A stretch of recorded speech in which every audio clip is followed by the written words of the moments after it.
tayo mga mahal na kapatid.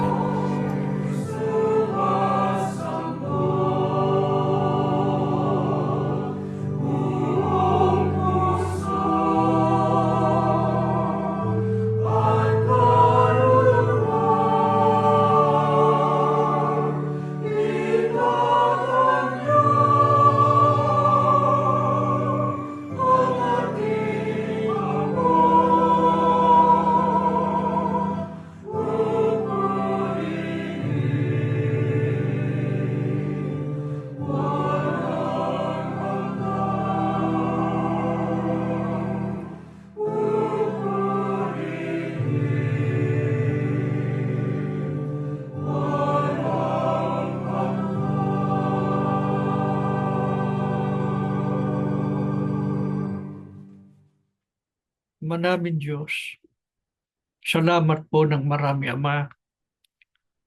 Nasapit naming muli ang banal na sandaling ito ng aming pagsamba. Salamat po sa pag-iingat mo sa amin, sa pagliligtas mo sa amin, sa maraming kapahamakan sa mundo. Salamat po, Ama, sa kabila po ng aming abang kalagayan. Patuloy naming na isa sa katupar ang ganito naming banal na pagsamba. Wala man kami sa loob ng gusaling sambahan. Ikaw, Ama, ang unang nakababatid at nakauunawa ng aming kalagayan. Subalit ibiniyaya mo sa amin ang paraan at ang pagkakataon na sa tulong ng teknolohiya, patuloy naming maisagawa ang mga pagsamba. Nakapagtitipon kaming magkakapatid mula sa iba't ibang dako ng mundo na parang kami nasa iisang dako na pag-iisa namin ang aming mga puso't damdamin sa ganitong mga pagkakataon para ikaw ay aming sampahin, luwalhatiin ang iyong banal na pangalan. Paging dapatin mo sana kaming muli. Patawarin mo na kami, Ama, sa aming mga sana. Salamat po sa aming mga pagsamba. Lagi ka naming nakakasama. Nakakapiling ka namin sa pamamagitan ng iyong Espiritu. Sa panahon ng aming mga pag-aawitan, binubusog mo kami ng iyong kapangyarihan. Pinalalakas mo kami. Inaaliw mo kami sa aming mga kalumpayan. Purihin ka aming Ama. Luwalhatiin ka ng aming mga puso. Panginoong Hesus, ipamagitan mo kami sa Ama. Salamat ng marami, Panginoon, sa iyong pag-alalay at pagtulong sa amin, sa pagpapalakas mo sa amin, sa panahon ng panghihina. Lagi kang naroon para kami ay alalayan at tulungan. Murihin ka, Panginoong Yesus. Sinasamba ka ng aming mga kaluluwa. At itanggapin mo po kaming lahat, Panginoon. Kaabagan mo po ang basbasang pagpapala. Igawad sa amin lahat. Walang sino man sa amin ang mabibigo sa pagtanggap ng pagpapalang espiritual. Kailangan namin ito para sa aming pakikipagbaka sa maraming hamon ng buhay, lalo na sa mga pag-uusig at mga pagsubok. Makapanatili kaming matatag sa aming pananampalataya. Ama, lubos ang aming pananalig. Narinig mong aming mga panalangin.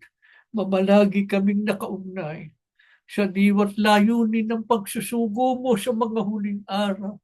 Ang mga aral na kanilang itinuro sa amin at ng kapatid na Iranyo Manalo noong sila'y nabubuhay pa.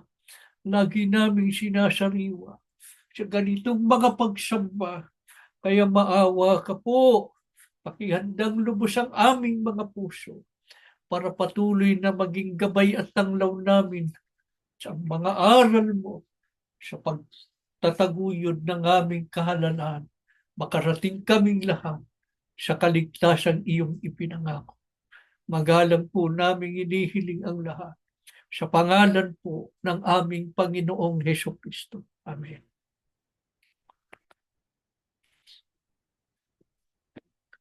Mga mahal na kapatid,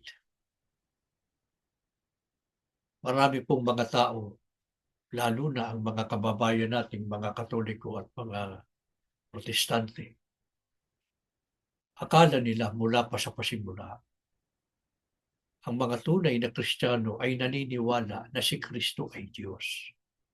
Yun ang akala nila. Dahil dito, para sa kanila, ang aral na si Kristo ay tao at hindi Diyos, para sa kanila, yan ay isang bagong aral. Subalit, patutunayan po sa atin ng Biblia at ng kasaysayan na ang doktrina na si Kristo ay Diyos ay hindi po siyang orihinal na paniniwala ng mga tunay na Kristiyano. Manapa, ito po ay nilikha at inimbento lamang ng mga tumalikod sa Kristyanismo. Ano po ang paniniwalang itinaguyod ng mga Kristiyano sa panahon ng mga apostol tungkol sa kalikasan o eksistensya ni Kristo? Kung ano po ang itinuro ng mga apostol, ang siyang tinanggap at sinampalatayanan ng mga unang Kristiyano. Ano po ba ang turo ng mga apostol tungkol sa kasiyagaan ni Kristo? Sa unang Timoteo 2:5, ang sabi ni Apostol Pablo, may isang Diyos at may isang tagapamagitan sa Diyos at sa mga tao. Ang taong si Kristo Jesus. Napakaliwanag. Ano-ano po ang mahalagang bagay ang dapat mapansin sa pahayag na ito ni Apostol Pablo? Maliwanag na isa lamang ang Diyos at isa lamang ang tagapamagitan sa Diyos at sa mga tao. Magkaiba ang isang Diyos at ang isang tagapamagitan. Hindi maaaring yung isang Diyos ay siya ring maging tagapamagitan sa Diyos at sa mga tao. Pamamagitan niya ang mga tao sa sarili niya. Hindi pwede. Dahil dito, ang tagapamagitan ay hindi siyang Diyos. Kaya nga, nilinaw ni Apostol Pablo na ang isang tagapamagitan sa Diyos at sa mga tao, nilinaw ni Apostol Pablo, ang taong si Kristo Jesus. Walang komplikasyon diyan, mga kapatid, di ba? Napakaliwanag eh. Madaling maintindihan. Maging si Apostol Pedro, maliwanag ang turo tungkol sa kalikasan ni Kristo eh. Ang sabi niya sa Gawa 2:22, taong pinatunayan sa inyo ng Diyos sa pamamagitan ng mga himala at mga kababalagan at mga tanda. Ganun din po si Apostol Mateo. Noong isinulat niya ang pahayag ng anghel kay Jose, na asawa ni Maria, sa Mateo 1:20, ang sabi doon, huwag kang mangamba sa pagtanggap kay Maria na iyong asawa, sapagkat ang kanyang dinadalang tao ay sa Espiritu Santo. Sino ba dinala ni Maria sa kanyang sinapupunan? Sa pamamagitan ng Espiritu Santo. Walang iba kundi ang Panginoong Jesucristo. Sa tiyan pa lang ni Maria, tao. Hindi sinabing dinadalang Diyos. Dinadalang tao. Hindi naman pwedeng tao. Nung dinala siya tiyan, tapos nung pinanganak ay naging Diyos na. Ano ang idiniklara ni Apostol Juan patungkol sa mga hindi sumasampalataya na si Kristo ay tao?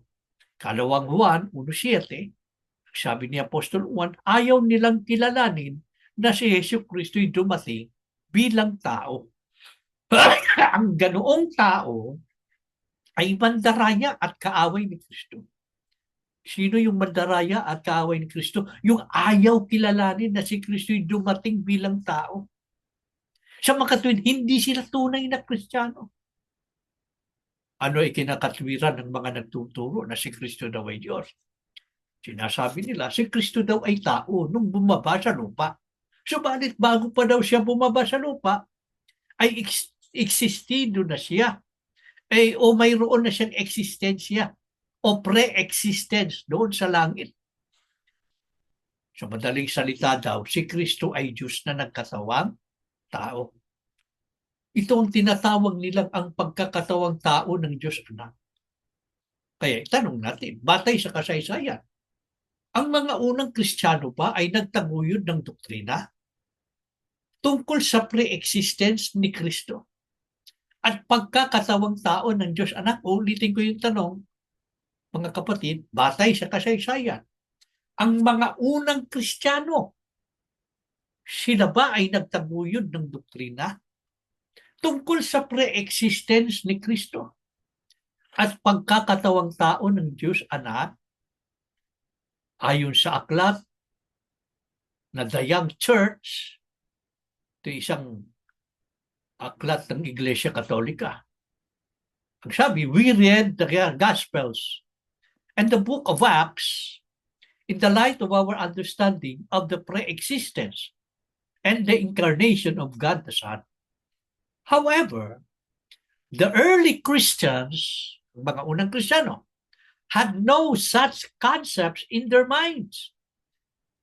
They had no doctrine of the deity of Christ, yung pagka-Diyos ni Kristo.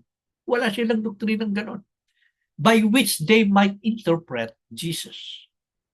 Kung gayon, ang mga unang Kristiyano ay hindi nagtaguyod ng aral tungkol sa pagka-Diyos ni Kristo o tungkol sa pre-existence at pagkakatawang tao ni Kristo. Sa halip, ano ang kanilang natuklasan? Ang sabi, instead of this conquering king, had come Jesus of Nazareth, a man attested to you by God with mighty works and wonders and signs, which God did through him in your midst. Acts 2:22. But still a man. We might conclude that the early Christian concept of Jesus was that of a man who was mightily endowed by the Spirit of God. Talagang tao si Kristo. Ayon sa paniniwala ng mga unang Kristiyano. Hindi Diyos na nagkatawang tao. Tandaan niyo mga kapatid, ang mga pahayag na ito'y mula sa isang aklat ng Iglesia Katolika. Ngayon, batay pa rin sa kasaysayan. Ano ang paniniwala ng mga sumunod sa panahon ng mga apostol? Sapagkat panahon ng mga apostol hanggang 100 taon lang, 100 AD. Si Apostol Juan ang huling apostol na nabuhay, namatay, higit kumulang 100 taon, 100 AD. So wala na ang mga apostol pagdating ng 101 AD. O, sa mga panahong yan, nagsimula na yung panahong kasunod ng mga apostol. O, batay sa kasaysayan. Ano ang kanilang paniniwala tungkol kay Kristo? Sila na mga sumunod sa panahon ng mga apostol. Kinilala ba nila na si Kristo ay Diyos? Hindi rin eh. Ano katunayan? Ang sabi sa isang aklat, A History of the Christian Church. O, ang sabi, profoundly loyal to Christ, it conceived of Him primarily as the divine revealer of the knowledge of the true God. Revealer of the knowledge of the true God, and not as God. This is the attitude of the so-called apostolic fathers, with the exception of Ignatius. Sa makatwid, mga kapatid, para sa kanila ng mga sumunod sa panahon ng mga apostol, si Kristo ay tagapagpahayag ng kaalaman ng tunay na Diyos. Tagapagpahayag ng kaalaman ng tunay na Diyos, hindi bilang Diyos. Ito ang paniniwala ng mga tinatawag na apostolic fathers o ang di umano'y mga unang ama ng Iglesia Katolika, maliban kay Ignacio. Lilinawin sa atin ito mamaya sa unahan ng ating pag-aaral. Bakit ang sabi, maliban kay Ignacio? Ang paniniwala ng mga tinatawag na Apostolic Fathers o yung mga unang ama ng Iglesia Katolika, si Kristo'y tagapagpahayag lamang ng kaalaman ng tunay na Diyos. Hindi siya tagapagpahayag ng kanyang sarili bilang Diyos. Maliban kay Ignacio. Mamaya malalaman natin bakit si iba ang paniniwala ni Ignacio. Bakit hindi natin dapat ipagtaka, mga kapatid, kung may bumangon na mga mangangaral na magtuturo ng Jesus na iba sa ipinangaral ng mga apostol at pinaniniwalaan ng mga unang Kristiyano. Sapagkat ipinagpauna na po ito ng mga apostol noon pa sa panahon ng kanilang pamamahala sa Iglesia. Nagbigay na sila ng babala tungkol dito. Ano ang babala ng mga apostol? Ikalawang Korinto 11:3-4, ang sabi ni Apostol Pablo, nag-aalala akong baka malason ang inyong isipan at mailayo kayo sa tapat at dalisay na pananampalataya kay Kristo. Tulad ni Eva, nanalin lang ng ahas. Bakit? Ang sabi niya, sapagkat malugod ninyong tinatanggap ang sinumang dumarating at may Jesus na ipinangangaral na iba sa ipinangaral namin. Napansin ba niyo yun? May darating na magtuturo ng Jesus. Ibang Jesus na ipinangaral.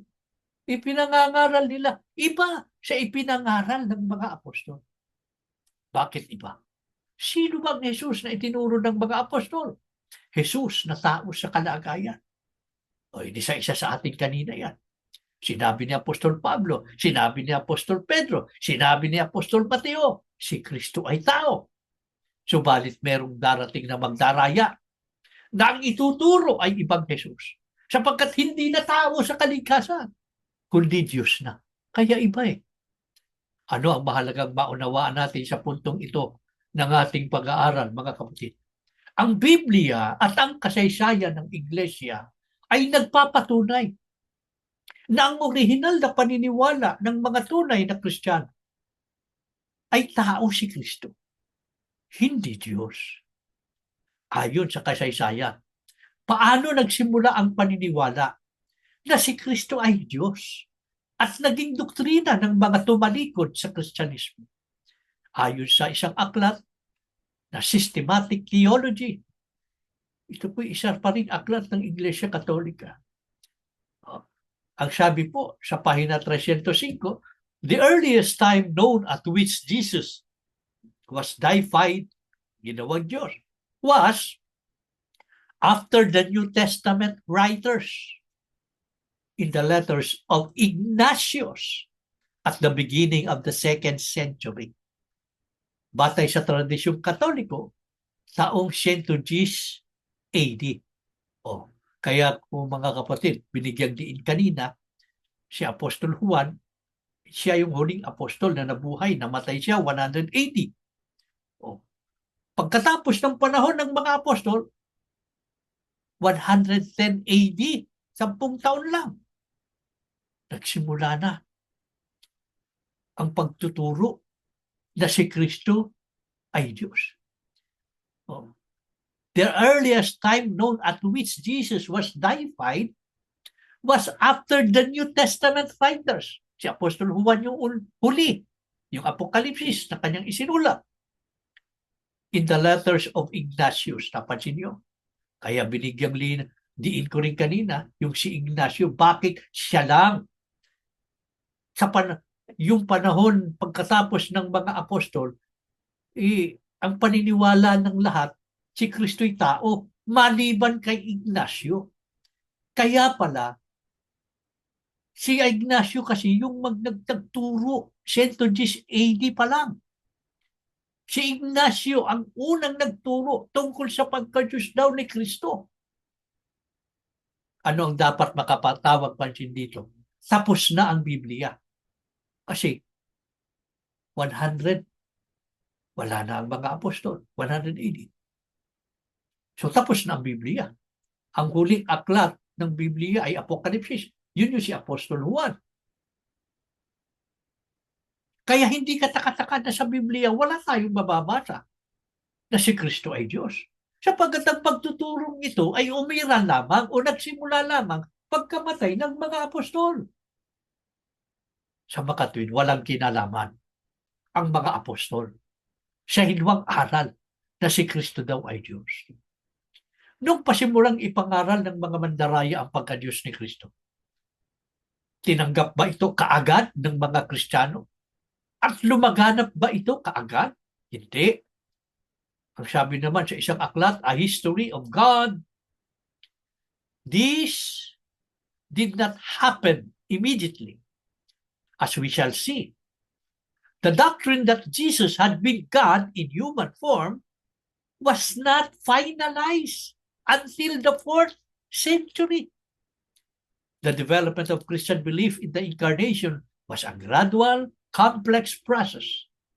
Jesus himself certainly never claimed to be God. Napansin ba niyo mga kapatid? It was not finalized until the 4th century. Ang alin? Yung doktrina na si Kristo'y naging Diyos sa katawang tao.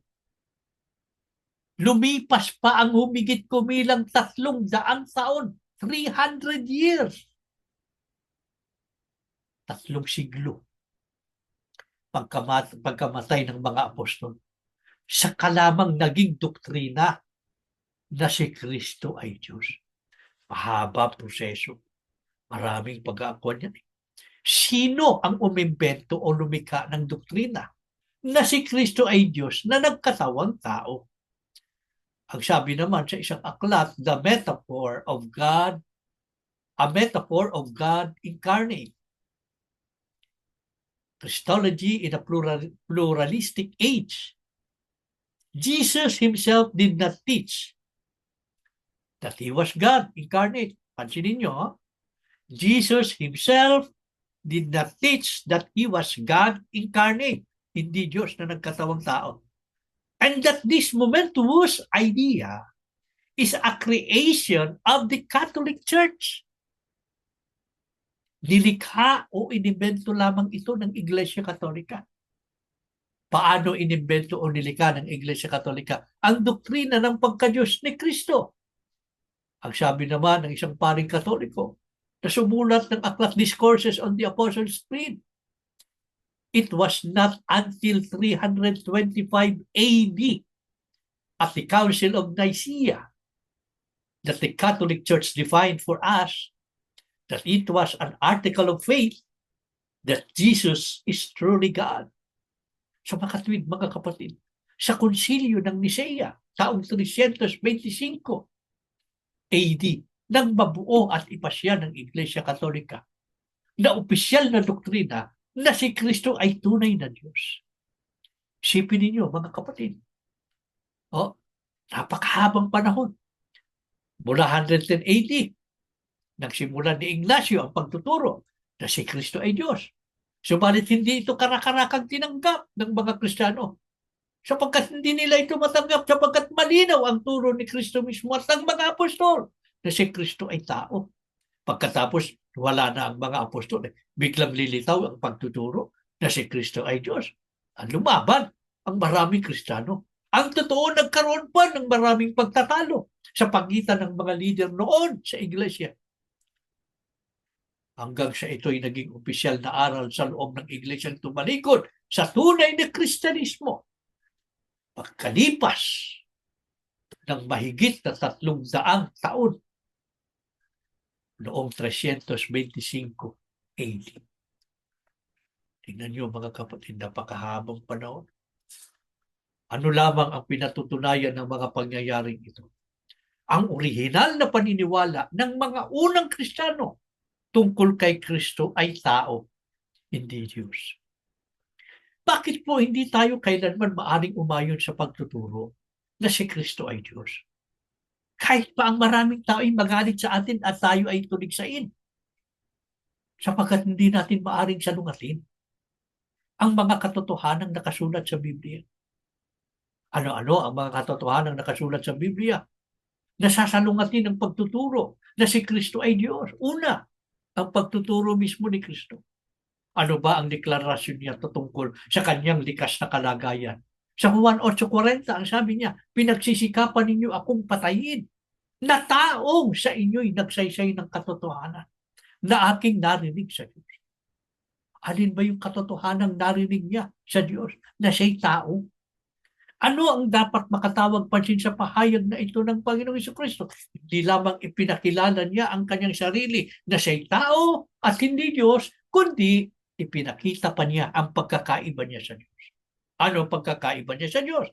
Iba siya na tao na nakarinig ng katotohanan sa Diyos.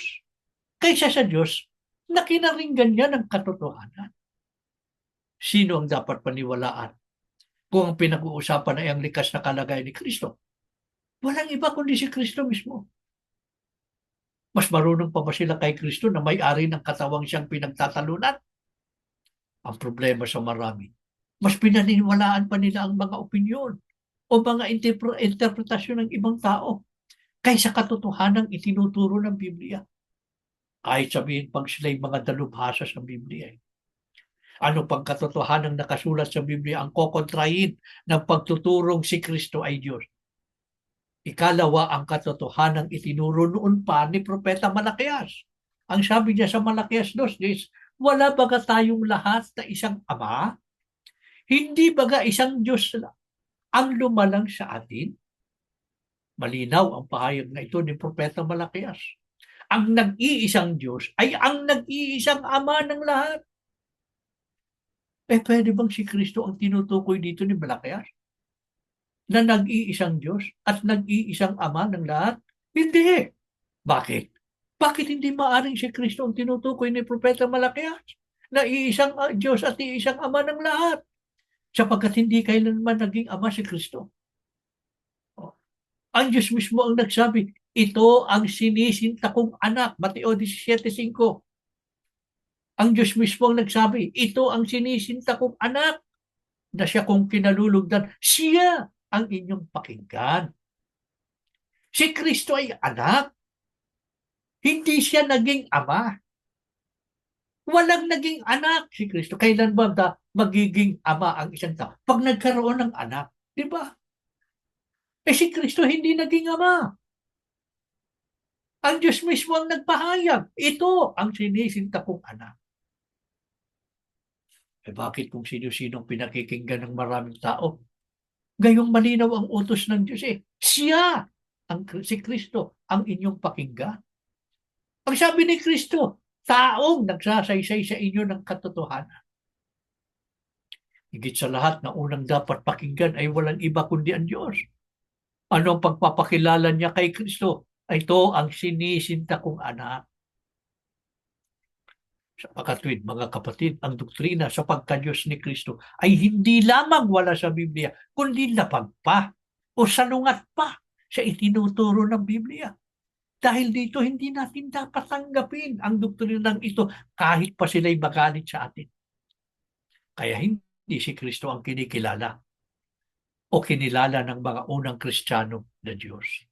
Sino ang Diyos ng mga unang Kristiyano?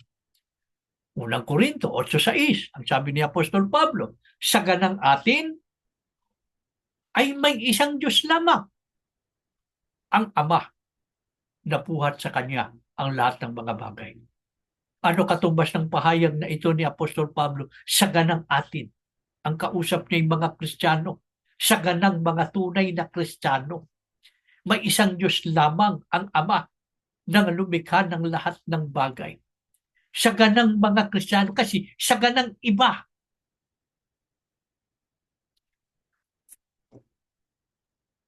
Hindi lang isa ang Diyos Di ba? Ginawa nilang Diyos si Kristo. Ano si Kristo? Kung si Kristo ay hindi Diyos. Ang sabi ni Apostol Pablo, isa lamang Panginoon, si Yesu Kristo, na sa pamamagitan niya ang lahat ng mga bagay. At tayo'y sa pamamagitan niya. Pansin ba niyo? Si Kristo po ang nag-iisang tagapamagitan ng mga unang Kristiyano sa Diyos. Yan ang nilinaw sa atin kanina sa unang talatang binasa natin sa leksyong ito. Nakalulungkot po na ang kaalamang ito tungkol sa tunay na Diyos at kay Kristo ay hindi tinanggap ng maraming tao. Mapalad tayo, kabilang tayo sa mga tunay na Kristiyano na nagtamo ng kaalamang ito. Bakit? Bakit ang mga unang Kristiyano sa panahon ni Kristo at ng mga apostol? At tayo na mga tunay na Kristiyano sa mga huling araw. Bakit tayo ang nagtamo ng tunay at wastong kaalaman tungkol sa tunay na Diyos? Sapagkat merong tunay na sugo ng Diyos na nangaral sa atin. Ano ba ang tungkulin ng mga sugo ng Diyos? Malakias 2:10, 2:7 at 10, ang sabi ng Biblia, tungkulin ng mga pari. Katumbas niyan ay saserdote. Magandang balita kasi yan. Pero sa original na salin, saserdote. Tungkulin ng mga saserdote na ituro ang tunay na kaalaman tungkol sa Diyos. Sila ang dapat sangguniin ng mga tao tungkol sa aking kalooban, sabi ng Diyos. Sapagkat sila ang mga sugo ng Panginoon na makapangyarihan sa lahat. Ay, hindi nga matututunan ng maraming tao ang tunay na kaalaman tungkol sa Diyos. Sapagkat wala naman silang kinikilalang sugo eh. Manapay, tinutulig sa nila ang tungkol sa pagsusugo ng Diyos eh. Sa panahon ng mga unang Kristiyano, ang mga apostol ang mga sugo ng Diyos na nagturo sa kanila. Sa ating panahon, si kapatid na Felix Manalo, ang sugo ng Diyos na nagturo sa atin ng tunay na kaalamang ito. Ang tunay na Diyos ay iisa lamang, ang Ama na manlalala. Hindi man natin kinagisnan ang marami sa atin, hindi man natin kinagisnan ang kapatid na Felix Y. Manalo. Pero ang mga kaalamang ito ay isinalin sa atin ng kapatid na Eranio Manalo. Muli kaming nananawagan sa inyo, mga kapatid, lalo na sa panig ng mga magulang, huwag tayong papayag na maglaho sa atin ang dakilang kaalamang ito na ating nabahagi sa pagsusugo ng Diyos kay kapatid na Felix Manalo. Ipakipagbaka po natin ang pananampalatayang ito, kanino man at sa anumang bagay na magiging dahilan upang mawala sa atin ang biyayang ito. Patuloy natin itong isalin sa ating mga anak at sa ating mga apo. Lagi tayong magpaalaala sa kanila upang lahat tayo makapanatili sa tunay na kaalaman na maghahatid sa atin sa buhay na malwalhati sa piling ng Diyos. Datnan man tayo ng mga alalahanin sa buhay, mga suliranin, mabibigat na mga pagsubok. Tayo kinikilala ng Diyos na mga anak niya sa mga huling araw na ito. Lagi siyang nakahandang makinig sa ating mga panalangin, lalo na sa ganitong mga pagsampa. Kaya lagi tayong manalangin sa Diyos para sa maraming mga tukso, sa maraming mga dahilan sa mundong ito na pipinsala ng ating kahalanan para maglaho ang ating pagkaunawa at ang karunungang ibinahagi sa atin, lalo na ang kaalaman tungkol sa tunay na Diyos at kay Kristo. Lahat ng yan ay huwag maglaho sa atin. Kundi lagi nating maipagtagumpay sa tulong at awa ng Diyos sa ating mga pagsamba. Lagi nating hiningin na lagi niya tayong basbasan at palakasin. Kasama ng ating mga anak, lahat ng mga kabataan, lagi sanang alalahanin ng Diyos, saan man napadpad, saan man naroon. Lagi niyang bunitain ang mga tunay na mga kabataan, Iglesia ni Cristo, na naninindigan sa panig ng niya. Lagi sanang bago nila, bigyan ng mabuting kapalaran, at sa lahat ay makasama sa kaligtasan pagdating ng araw ng paghukom. Tumayo kayo, mga kapatid. Tayo po'y mananalangin. Salamat po ng marami, Ama, sa pagsamba namin ngayon. Muli mong sinariwa sa amin ang dakilang katotohanan. Ikaw lamang iisang tunay na Diyos namin. Ang nag-iisang Ama namin na pinaglilingkuran at sinasamba namin. Ang iyong bugtong na anak, ang aming Panginoong Jesucristo, ay tao na iyong pinuspos ng maraming katangian at karangalan na lahat po ng yaunayaming kinikilala at sinasampalatayanan. Tao man ang pagkakilala namin sa iyong bugtong na anak, Ngunit napakadakila, napakataas ng aming pagkilala sapagkat siya man ay aming sinasamba. Nilulwalhati namin dahil ito ang iyong kalooban sa iyong kalwalhatian. Huwag mong aalisin sa amin ang kaalamang ito. Maawa ka, Ama, sa panig ng mga magulang. Patuloy mo kaming gamiting mabuting kasangkapan para lagi naming maisalin at maipagunita sa mga kabataan ang dakilang kaalamang ito para kahit sa aming abang kalagayan ngayon ay manatili po ang mga kabataan sa tunay na pananampalataya. Ang maliliit na mga anak naman, maisalin sa kanila ang tunay na kaalaman tungkol sa iyo at sa iyong bugtong na anak upang lumaki rin silang ikaw ang nakikilala, pinaglilingkuran nila habang nabubuhay. Basbasan mo kami ngayon, Ama, batid mong kalalagayan namin sa buhay. Alam mo ang mga pagsubok na aming binabaka. May mga pagkakataon sa buhay namin. Nalulungkot kami. Malubang kalumbayan ang nadarama namin. Lalo pag nagugunita namin ang mga nakalipas na panahon na kami pasiglang dumutupad ng tungkulin. Lalo na sa panahon ng mga pagsamba. Aaliwin mo kami pagka narito kami sa pagsamba. Aliwin mo kami sa aming mga kalumbayan. Palakasin mo kami sa aming mga pangihina. Tanglawan mo po lagi ang aming mga puso. Huwag mo kaming bibitiwan. Bawat pamilya, mula sa mga magulang hanggang sa mga anak, tulungan mo kaming lalong magpakatatag sa aming pananampalataya. Huwag maglaho sa amin ang aming kaalanan, kundi lalo naming papag-ibayuin ang pakikipagbaka para maisulit namin ang pananampalatayang kaloob mo hanggang sa araw ng kawakasan. Makasalubong kami sa iyong bugtong na anak, magmana kaming lahat ng buhay na walang hanggan. Panginoong Yesus, ipamagitan mo kami sa Ama. Huwag mo kaming bibitiwan. Alalayan mo kami araw-araw mula sa langit na iyong tahanan. Tanawin mo kami sa aming mga tahanan. Nakikita mo kami, Panginoon. Alam mo ang aming mga sitwasyon. Huwag mo kaming pababayaan. Alalayan mo kami araw-araw. Lagi mo kaming palakasin. Ang mga may sakit, pagalingin mo po. Tulungan mo po kaming lahat. Matapos namin ang aming takbo. Ama, lubos ang aming pananalig. Narinig mo po ang aming mga panalangin. Muli mo kaming binasbasan. Pinagpala ang aming mga kaluluwa. Ganon din ang mga kapatid namin. Hanggang ngayon ay nasa ilalim ng matinding pag-uusig at kagipitan. Ang mga nagtatago pa, ang mga nasa bilangguan, lalo na ang pamilyang iniwan ng kapatid na Iranyo Manalo. Huwag silang pababayaan. Lagi mo silang aaliwin sa kanilang mga kalungkutan. Tulungan mo po laging masumpungan ang iyong mga biyaya.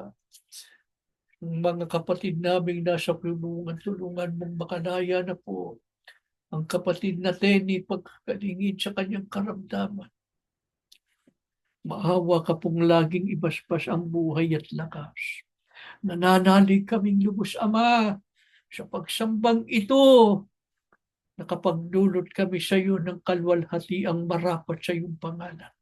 Tinanggap namin ang basbas at pagpapala na dulot ng iyong kapangyarihan at ng mga salita mo. Sa pangalan po ng aming Panginoong Hesus Kristo. Amen.